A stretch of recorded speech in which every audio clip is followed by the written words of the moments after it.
Hi, everyone, and welcome to another episode of I'm Not Gonna Be Quiet. My name's Danica, and I'm your host. I'm excited that you decided to join us for another episode where this is a space where folks step into the circle of community to share the path that they have traveled to find liberation after periods of staying silent about their pain and experienced harm. In each interview, we get a chance to hear and learn from our guests what they've refused to be quiet about, what their silence cost them, and the price they have paid for their freedom. So you're here, we may as well get comfortable and let's get free together. Today's guest is a dear friend of mine. I'm really excited that she decided to be my first guest. Her name is Dr. Tiy Adams. And, moving through the pandemic, we've all experienced just tremendous loss. However, one of the things that have come from this collective trauma is friendship. Having to create pods and social distance allowed me to get to know other families that I, in any other situation, might not have discovered. And Tiy is one of those friends that we found each other during COVID. Our families clicked. We spent plenty of time at the playground through winter, summer, spring, and fall. And we've continued our friendship, and this is a lifer for me. I'm proud to introduce Dr. Tiy Adams. She's a board-certified psychiatrist. She identifies as Black and queer. Her pronouns are she, her, and hers. And the center of who she is a mom. So welcome, Tiy. Thank you, Danica. I'm so excited to be here. I'm so excited to be your first guest. Thank you for having me. It's my pleasure, and I'm grateful. So thank you for coming. Mm-hmm. So I just want to jump right into it.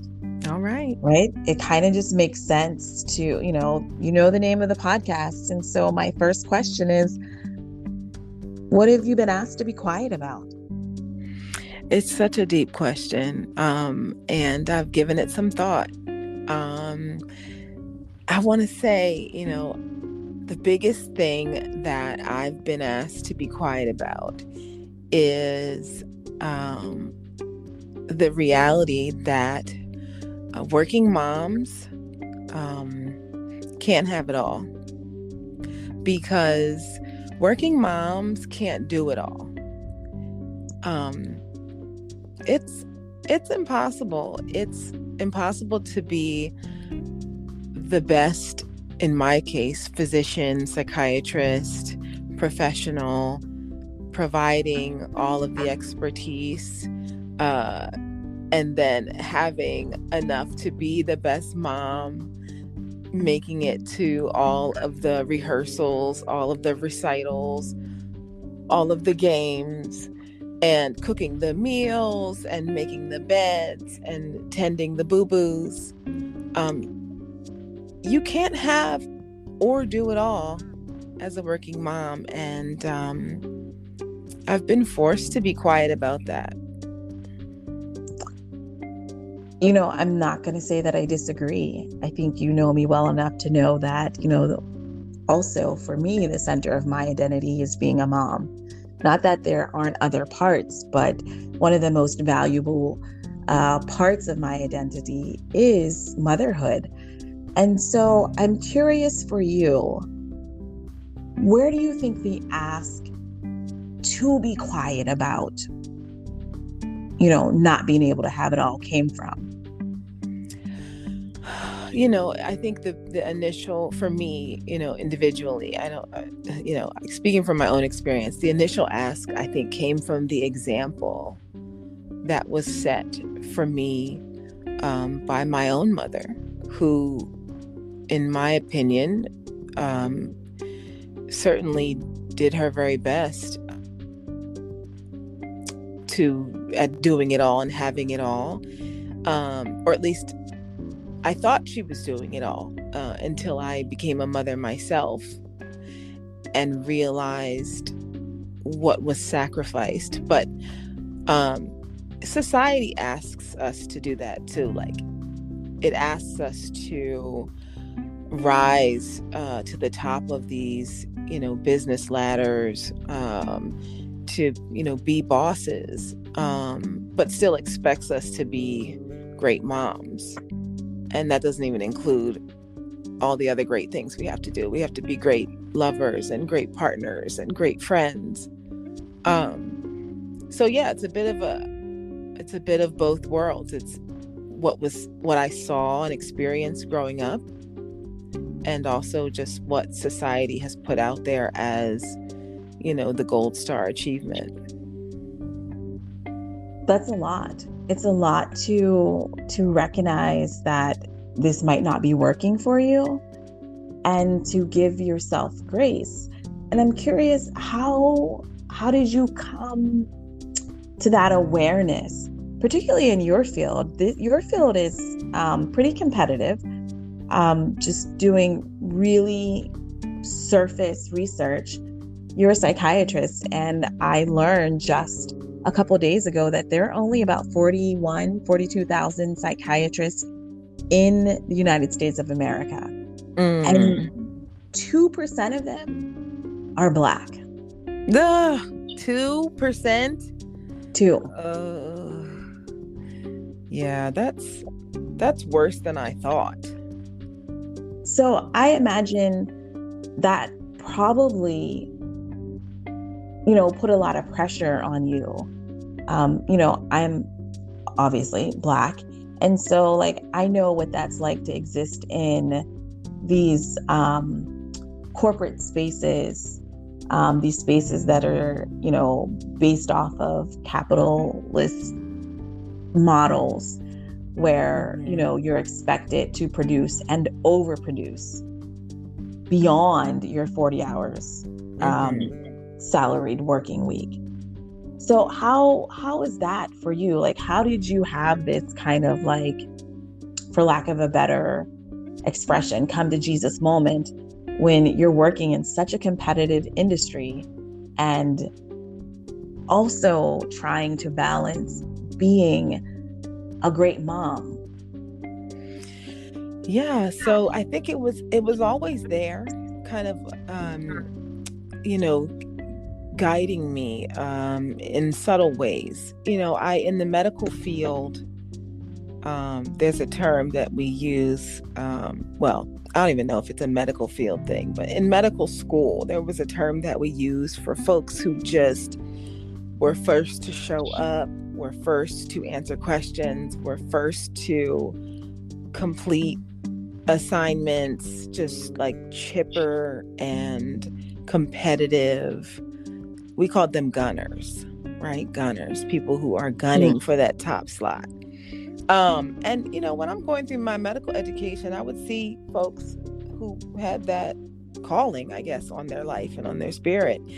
And there was always this nudging voice inside of me that was like, yeah, no, I want to enjoy life, right? But I knew I had to compete. I had to get into residency, which is, an application process, an interview process. You have to be selected. I had to get into fellowship, same thing. And every time that you take a step further in training, there's a certain degree of going for it, being a gunner that you have to do to make it. I think that voice never went away. Like that voice that said, like, that doesn't fit me. It doesn't fit my personality. It doesn't fit my style. There's got to be more to success than just the success that you find professionally. And so wanting to be a mom from the very earliest age I can remember, wrapping my baby dolls in actual baby blankets that I actually learned how to swaddle correctly, probably in like first grade. I took it very seriously, the calling on my life to be a mom. And that was like one of my early callings. When it became this career in mental health as a second calling, I had to figure out a way to merge both of those. And I think the mom stuff I anticipated coming, with marriage and all of that. I figured that I had to really dive into the medical stuff first, right? Get all of that done, give all of those hours,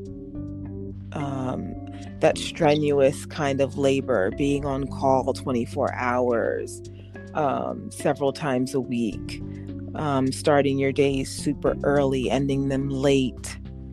You get into that groove, dedicating your energy to that because you know where it's going to get you. And you get there. And then it's like, oh yeah, but I want to be also, I want to have my own family. I want to be a mom. So then here comes motherhood. And the up at night feedings. And I mean, just from the very beginnings, even before your child is born, as you're I was carrying my children with me through residency because I gave birth to my oldest daughter in residency and my youngest daughter in fellowship, which came after that. And wow. Yeah, right? Like, it was hard to have like preterm contractions while on call. It was hard to fight the fatigue that comes with pregnancy, and be alert to answering questions on rounds and meeting patients' needs and supervisors' demands. And I got into the mode of like, you got to hide the mom stuff so that you can do the professional stuff. And that's kind of what I saw in my own mother too. I saw the mom stuff because I lived with her and she raised me with my father, my siblings. But when we were out and about, she was addressed and known as the attorney. And so I guess I just kind of, from that point on, felt like I had to do the mom stuff in the background and do all of the professional stuff in the foreground. But I didn't want to slack on the mom stuff. I wanted to nurse. I wanted to bond. Those first 4 years of your children's lives are the most precious years. You never get that back.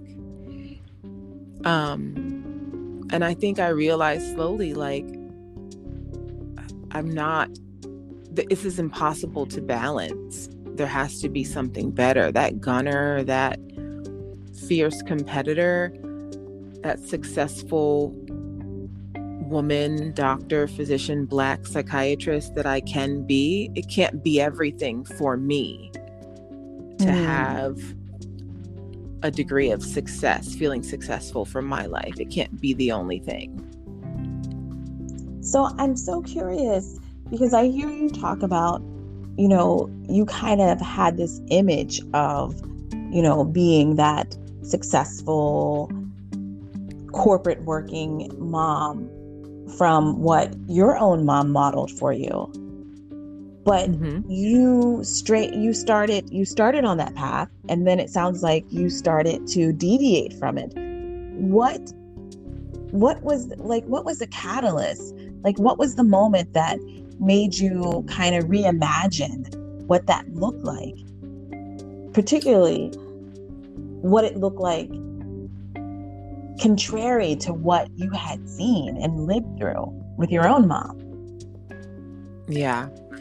It's kind of a long story, and I don't want to make it a long story because I think it's probably a common story. So I feel like folks can relate. The home life suffered as a result of, I think, where I put most of my energies into work. When I finished my fellowship, I took a job, a 9-to-5 outpatient psychiatrist job, evaluating children for autism. And it was a sweet job. It was regular hours. I think it was more like 9 to 3, really. And the work was enjoyable. I basically played with children and then wrote up evaluations. I was happy with that, but that desire to make more money, because money, of course, is a good sign of success, made me pick up some side work in crisis situations, like being the psychiatrist who evaluates folks in behavioral health crises. And I worked and I made more, and I worked more and made more, and that was great. And my home life suffered. I wasn't a bad mom. I was a great mom, I think, but I certainly had issues in my relationships. I ended up getting divorced. I ended up getting into work as a way of like coping with feelings of personal failure. I got into unhealthy relationships, one in particular that was so unhealthy that I really dove headstrong into work.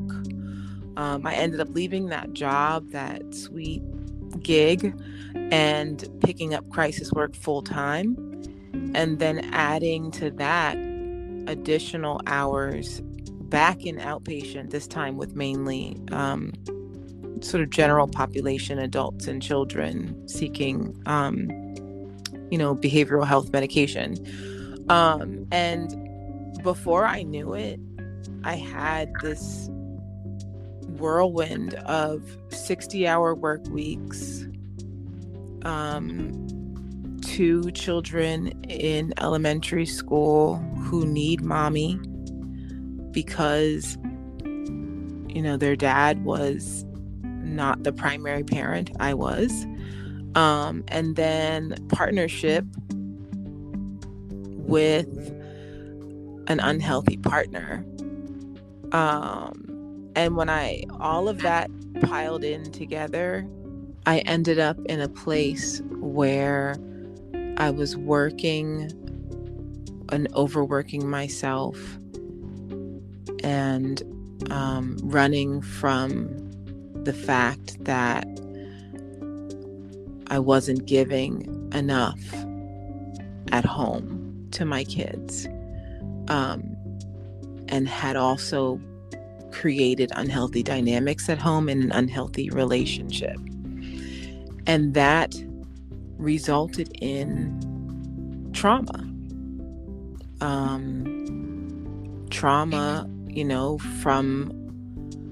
I think that resulted from neglect in some ways. And that trauma that my family experienced brought everything to a screeching halt for me. And it made me reorganize my priorities entirely. I always knew that my children were the most important thing to me from the very beginning. I thought that working and getting the money that they would need to go to college and all of that was good mothering. But what they needed was my presence. And once the trauma happened, that it became a requirement that my presence be constant and that I be available. And I dropped everything. I mean, I didn't drop everything, because then we couldn't pay the rent or the mortgage. But I dropped the full-time psychiatry life and the 60-hour work weeks, and I became a full-time mom and a part-time psychiatrist to sort of find balance. So that was my come to Jesus moment. It was, unfortunately, it was trauma. But out of that, there has been such growth and healing for me as a person, as a mom, as a doctor, and for my family. Thank you for sharing all of this. And I think you're right, Ty. I think your experience, your story is something that most moms can identify with. Because, I see, the patterns, right? This is kind of like what patriarchy looks like, right? Women are expected to work outside of the home and also be the primary caregiver within the home.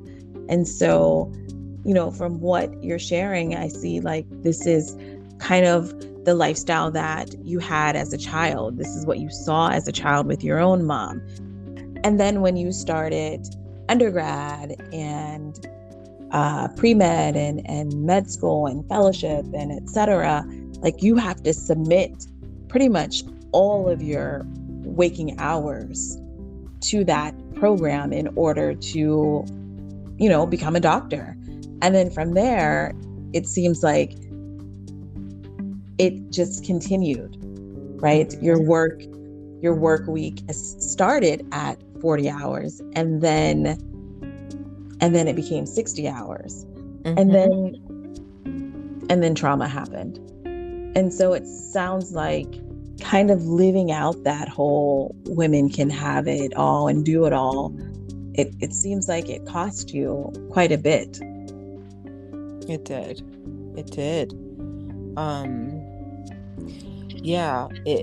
Medical training or training to become an MD teaches the trainee to sacrifice themselves. It becomes ritualistic, everyday sacrifice, really. I mean, so there's a personal toll, right? Because when you're in a grueling kind of work schedule, your physical body takes damage. I actually developed and was diagnosed with an autoimmune illness as a result of, really from my rheumatologist perspective, sleep deprivation. I mean, that's what, when I was diagnosed, that's what I was told could have certainly brought out this illness.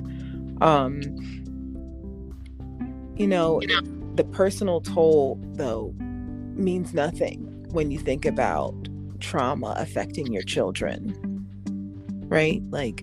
I would gladly cut off my limbs if it meant that my children would be guaranteed to be safe. So yeah, it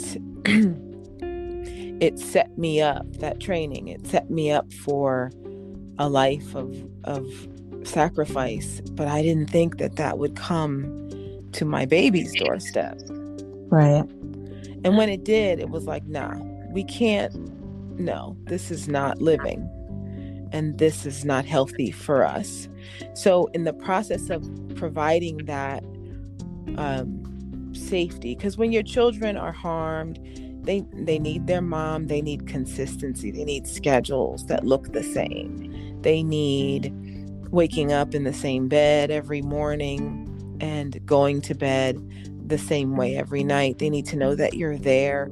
You have to reestablish a normal rhythm, and then also process all of the hurt and the emotion in them, right? Helping them to process that, which meant like therapy and things like that, but also myself, therapy for me so I can process my stuff.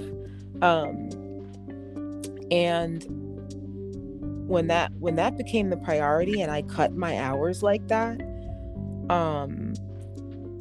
I started living and feeling better and more successful than I had felt when I was making twice as much and working twice as long, 3 times as long. I think that's so interesting, and that's such a key offering to our audience. It sounds like, you know, you were living and avoiding, and then trauma kind of fell at your doorstep, and it had you rethink and reimagine what your role was in this world, and specific to your role with your children. And then it sounds like you just flipped how you define success. It was no longer defined by how much money you made, which gave you opportunity to, you know, provide some comfort and different resources for your children. But now it sounds like your success is defined by how happy your children are and how you get to mother them. Yeah. Was it easy to have that kind of revelation? Did it take you some time? Was there some resistance? Was there any like shame? Oh yeah, it wasn't easy. No, I spent time in therapy talking about how I would do it. First of all, there was financial insecurity. I don't throw money away, but I'm not the best saver, or at least I wasn't. And so I was worried that by cutting my hours that I would put my family in some sort of a financial bind. So just working through the anxiety related to that, which had, you know, that started before I ever stopped working, those long hours. Working through that anxiety was tough. I had to do that in therapy. I had to do that by meeting with a financial planner. And thankfully, I was connected with someone who took special interest in helping Black professionals develop an understanding of how they can make their money work for them. And yeah, I had to lean into the community to educate me on what that transition would mean well before that transition happened. And then when the transition happened, fear, you know, still echoes. Like I had about 6 months of mortgage, bills, tuition saved in order to make that transition. Everybody is not going to be able to do that, but I did that because I was scared of what might happen if I didn't develop these kind of plans. And you plan for something, you execute it, and then you get there, right? So like it worked. It worked because I wanted it, and I leaned into the resources around me to help me figure out how to do it. But I was scared the whole way. I was scared before, during, and after. Sometimes I still get scared. I make a fraction of what I used to make, but I live simply, and my kids are happy and healthy, and they love their school, and I can pay that tuition. They love their home, and I can pay that mortgage. And we don't need a whole lot of other stuff that I thought was maybe a marker for success. There are toys that went to donation, clothes that went to donation, trips that, we got some great pictures of to remember. But we have more love and more memories and more everyday kind of moments of joy that we share together now than we did when we were, as a family, able to do all of that spending. But fear still creeps in every now and again. But I pray. I still talk to my therapist. I sometimes have to move my body to get through that anxiety. Sometimes I have to take longer showers than usual to get through that. And life has been good. I love hearing that, because I feel like globally, but also just nationally, we're at a tipping point where there's an opportunity for us to experience this major paradigm shift, where we just kind of rethink what it takes to have a healthy and balanced quality of life specific to work and family and friendships and, spirituality and etc. And so I have seen, along with everyone else, this great resignation. Right? I've seen the soft quitting. And so I feel like those are signs that something's changing. And I think you are, right in that group of folks who are saying that what we've done is not working any longer. And you are making the choice to do something different and individualize to create your own definition of success and joy.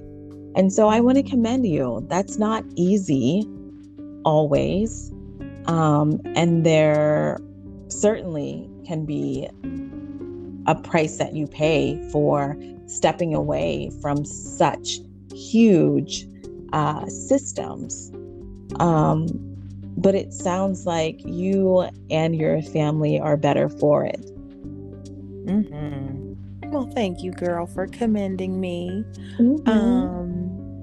Yeah, so COVID, that's the other thing. Like, COVID changed a lot of stuff. I was working in the emergency crisis realm when COVID hit. I think it's possible that we all in my work area had COVID before we knew what COVID was. Because it was like a crazy flu went through everybody. And then like a couple months later, we started hearing about COVID. And then by the time it hit, and it was, wearing PPE, protective equipment every day, all of us had already had something that we didn't even know what it was. And so, but COVID, it made us pare down. A lot of people started, lost their jobs, unfortunately, but then in the loss gained a new perspective. A lot of people started working from home and gained a different perspective. Like, hey, the office is not a requirement. Like, I can do this from home. Working from home has given me the ability to be the full-time mom that I am. I'm so glad. I feel such sympathy towards those who lost loved ones with COVID, and it was it was and continues to be a horrible illness. But the transformation that happened that allowed me to be a psychiatrist, help my patients, and be a full-time mom by working at home, that has added invaluable amount of just security to my life. So yeah, everybody's shifting. Workers are saying like, nah, you're going to have to pay us if you want us to be in this place. And I feel all of that, and I respect all of those demands because, you know, it's real. Going through a crisis, I went through a personal trauma and realized a lot of stuff, right? We went through a collective trauma with COVID and like realized a lot of stuff. The most important thing to preserve is life and health. And you can't preserve life and health putting yourself at risk every day for a paycheck, putting your emotional health at risk every day. Nah, there has to be a better balance to that. So yeah, that was a little bit of a rant, but I know you feel me. Yes. No, it wasn't a rant. It was everything that people are experiencing and people want to hear. And so it's clear that you feel free, but, you know, I want you to use your own words. Like, do you feel liberated? Do you feel free? Do you feel detached from, you know, the old ways of living where you kind of sacrifice the majority of your time in a space away from your family? Do you feel free from that? Yes. Resoundingly, yes, I feel free. I feel free because I freed myself. I feel satisfied at the end of every day with what I was able to accomplish, even when I have to accomplish it another day, because I give myself permission to not meet every goal. Nice. I give myself permission to take breaks and rest. My body thanks me for it. And so when my body shows me that rest was needed by feeling better after I've rested, then I feel satisfied. When my kids like just randomly say like, I love my life, right? After a trauma, that trauma is so distant. When they randomly hug me and say, you're a good mom, I have such satisfaction. So that's what gives me the freedom.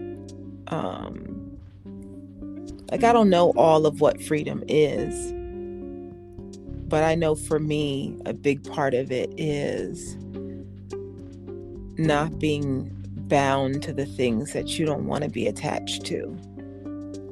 Like, I didn't want to be attached to long work hours anyway.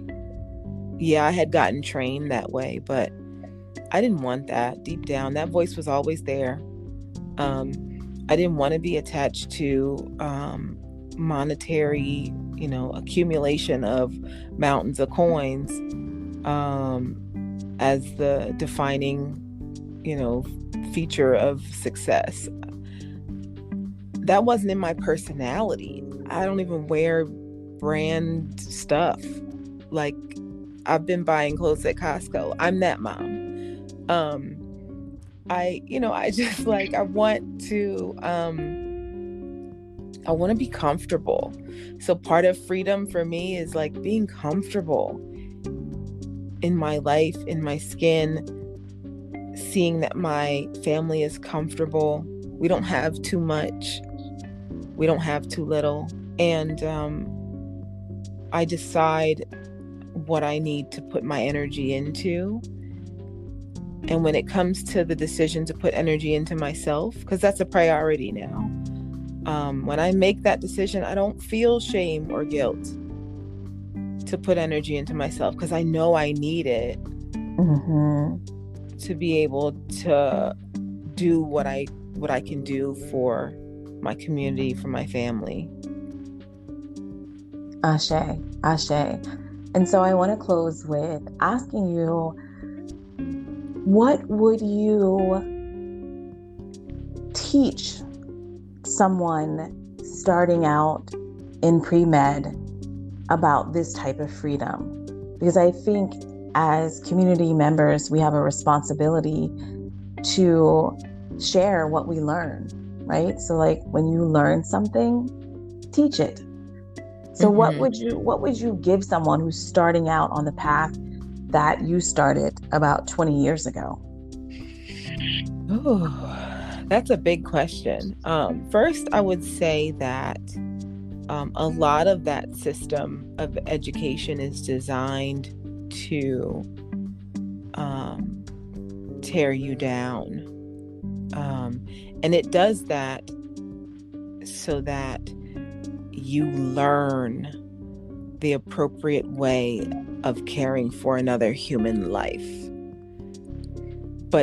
And that's important. But as you are torn down to learn how to value human life and make good decisions, build yourself back up according to what you're good at and what is good for you.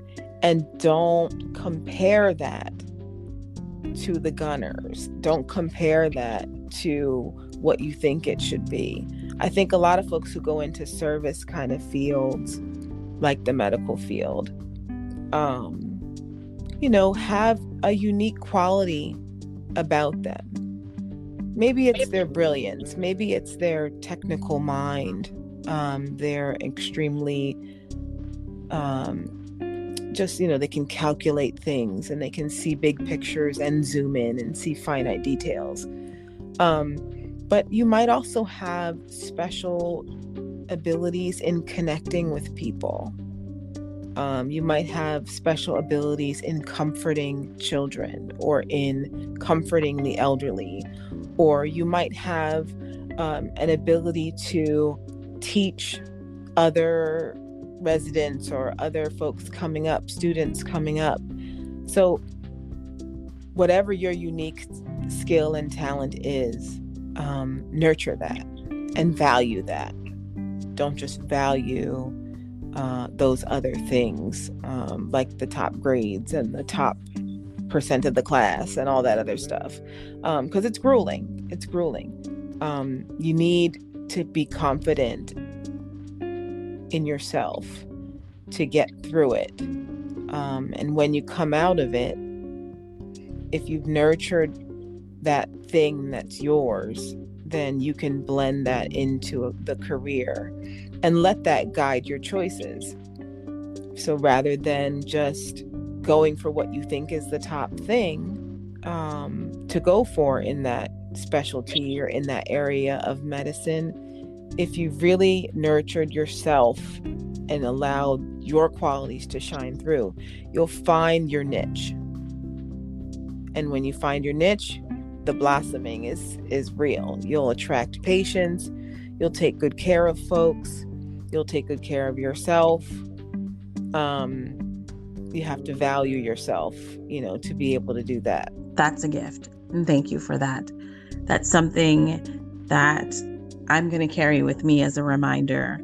And I'm hoping that our audience members will carry it with them.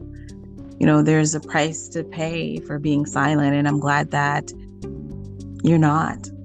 I'm glad that you're sharing your truth, and I hope it illuminates other people's experiences and stretches their ideas on what personal freedom looks like for them. Thank you, Dr. Tiy Adams. Again, this has been a gift. It's been a privilege to talk with you. I appreciate being in community with you. I want to thank our listeners for tuning in. I invite you to share this link. Check us out on all social media platforms. My name's Danica, and I'm going to see you in 2 weeks with another opportunity to get free together. Be well, everyone.